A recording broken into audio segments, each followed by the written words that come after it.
भाग 15. मी अजूनही इथेच आहे.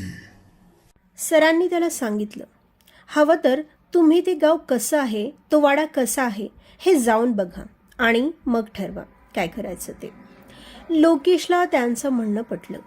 त्यानं ठरवलं की तो आधी त्या गावात जाईल, गावही बघून येईल आणि तो वाडाही बघेल.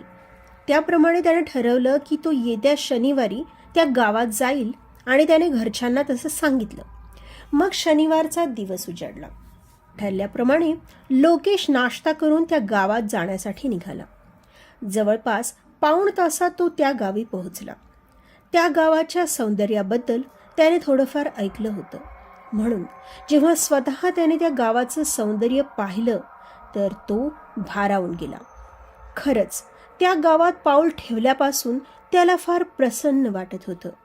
मग वाड्याचा पत्ता विचारत शेवटी तो वाड्यापर्यंत पोहोचला.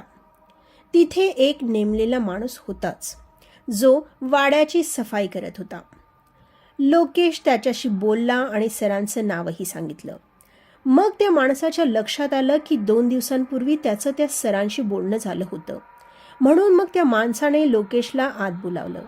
तो माणूस होता दगडू भाऊ. त्याने लोकेशला वाडा दाखवायला सुरुवात केली.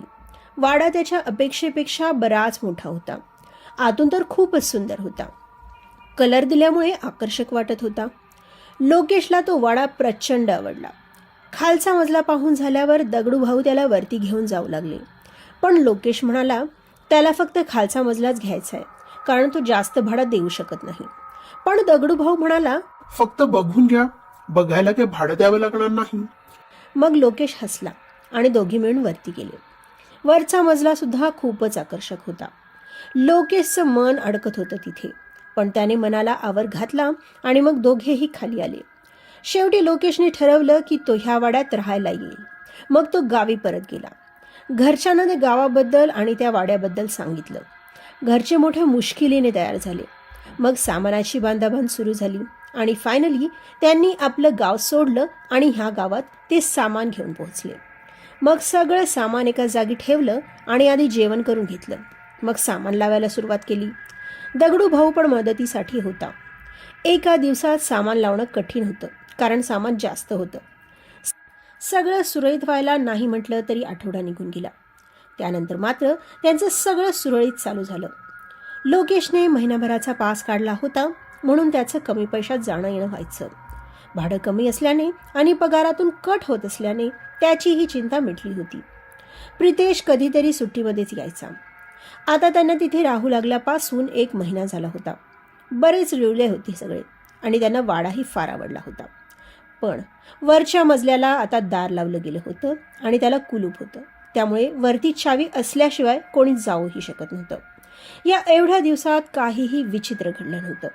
पण एक दिवस बाबा फेरफटका मारायला म्हणून बाहेर गेले होते. अजून 5 मिनिटे सुद्धा झाली नसतील की दार वाजलं. नेहा किचनमध्ये होती. कोकिलाबेन तांदूळ निवडत बसल्या होत्या. तेवढ्यात मोठ्याने आवाज आला, उघड की दार, कधीपासून वाजवतोय? कोकिलाबेनने एकदम गडबडीत दार उघडलं तर समोर कुणीच नव्हतं. त्या विचार करू लागल्या, आताच तर ह्यांचा आवाज आला आणि आता इथं तर कुणीच नाहीये. मला भास झाला का? थोडा वेळ तिथे थांबून त्या पुन्हा आपल्या कामाला लागल्या. पण पुन्हा दार वाजलं आणि पुन्हा तसाच आवाज आला.